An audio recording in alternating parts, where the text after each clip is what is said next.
Hello, good afternoon, boys. I hope you all are doing well. We'll continue the same chapter, square root of positive numbers. Today we are going to learn how to find out the square root by factorization method. Now it is very easy to, if I ask you what is the square root of 25, so the square root of 25 is 5. Why? Because 5 5s gives you 25. And if I ask you what is the square root of 36, so the square root of 36 is 6, because 6 6 gives you 36. But if I ask you what is the square root of this number 2, 5 and 6, so you won't be able to tell me like that, right? So to find out the square root of a bigger number, there is a method that is called the factorization method. So today we are going to learn how to find out the square root of this number by factorization method. Let's check an example over here. This is a question 2, 5 and 6, and what we have to find the square root by factorization method of this number, right? What is the square root of this number? So first of all, you'll find out the factors of these numbers. That is called, we'll use a factorization method over here, right? This is called the factorization method. We'll find out all the factors over here. So 2 1s are 2, 2 2s are 4, 2 8 are 16, 2 6 are 12, 2 4s are 8, 2 3 are 6, 2 2s are 4, 2 1s are 2, 2 6 are 12, 2 8s are 16, 2 4s are 8, 2 2s are 4 and 2 1s are 2. So we have got all the factors over here, right? You can see all the factors. So we'll write over here the same number 256 is equals to, we'll write all the factors over here, whatever factors we have got. After that we'll put this 256 in the radicand sign over here, okay? Then we'll put all these factors, whatever we have taken out over here, in the radicand sign over here like this. You get the same factors over there in the radicand sign over there, right? After that, then we'll make the pairs of this, like we make a pair over this like this, another pair and another pair. So we have got 1 2 3 and 4 pairs over here, right? After that, again we'll copy the same number 256 is equals to, now out of these pairs we'll take one number. So 2 from here, from this pair 1 2, from this pair 1 2 and from this pair 1 2. And then we have to multiply these numbers. 2 2s are 4, 4 2s are 8 and 8 2s gives you 16. So boys, the answer we got over here 16. So the square root of this number 256 is 16. How? You can do the verification also, because 16 multiplied by 16 gives you 256. You can check over here also. See, I multiply 16 with 16, I've got 256.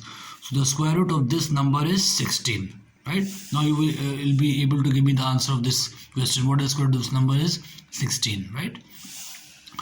Okay, we'll take another example over here. We've got another big number over here, 3969. Again, we have to find the square root of this number by factorization method. So again, we have to take out the factors of this number, right? 3 1s are 3, 3 3s are 9, 3 2s are 6, 3 3s are 9. Then 3 4s are 12, 3 4s are 12 again, and 3 1s are 3. Then 3 1s are 3, 3 4s are 12, and 3 7s are 21. Then 3 4s are 12, 3 9s are 27, 7 7s are 49, and 7 1s are 7.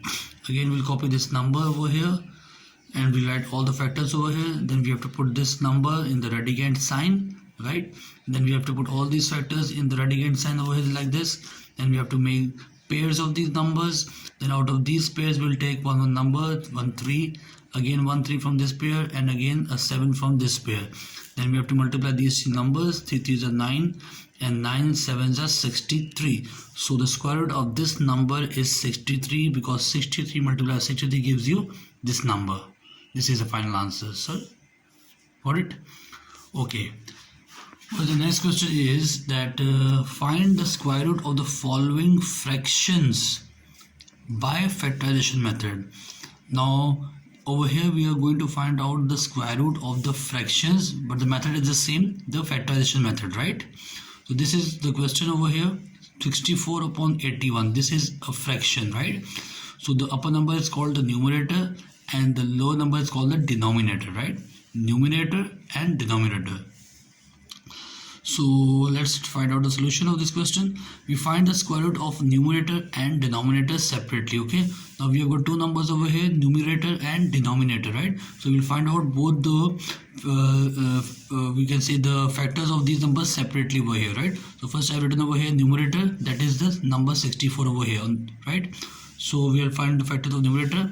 Then denominator, what is denominator? We have got the number 81 in the denominator. So we will find out the factors of denominator. So 2 3 is 6, 2 2 is 4, 2 1 is 2, 2 6 is 12, 2 8 is 16, 2 4 is 8, 2 2 is 4 and 2 1 is 2. In the same way, the factors of this number 81, 2 3 is 6, 2 7 is 21, 3 3 9 is 27, 3 3 is 9, 3 1 is 3. So the factors of numerator, that is was number 64, we have written over here all the factors. Then the factors of denominator, that is 81, we have written all the factors over here. Then we have made the pairs of these numbers, right? Then after that we have put the fraction 64 and 81 in a big radicand sign over there. Then we have put the same numbers 64 upon 81 in the separate signs in the radicand over here, right? You can see that. So out of again, whatever factors we have taken out over here of the number 64, then we have put them in the radicand sign over here, and the same numbers of the denominator, the same factors we have put in the radicand sign over here, right? The same numbers, right? So out of these numbers, then we have taken the pairs, right? We have made the pairs over here. From these pairs we have taken out the numbers, 2 from here, again 2 from this pair, and again 2 from this pair. In the same way, from this number, 1 3 from here and 1 3 from here. So if you multiply these numbers, 2 2 is 4, 4 2 is 8, and 3 3 is 9, right? Therefore, the square root of this fraction 64, that is the numerator, is called, we have got 8 because 8 8 gives you 64, and the square root of this number 81 is 9 because 9 9 gives you 81. So this is the total question which we have to explain to you right now. Okay boys, now you have to do all these 3 examples in your maths copies. Okay, thank you very much boys.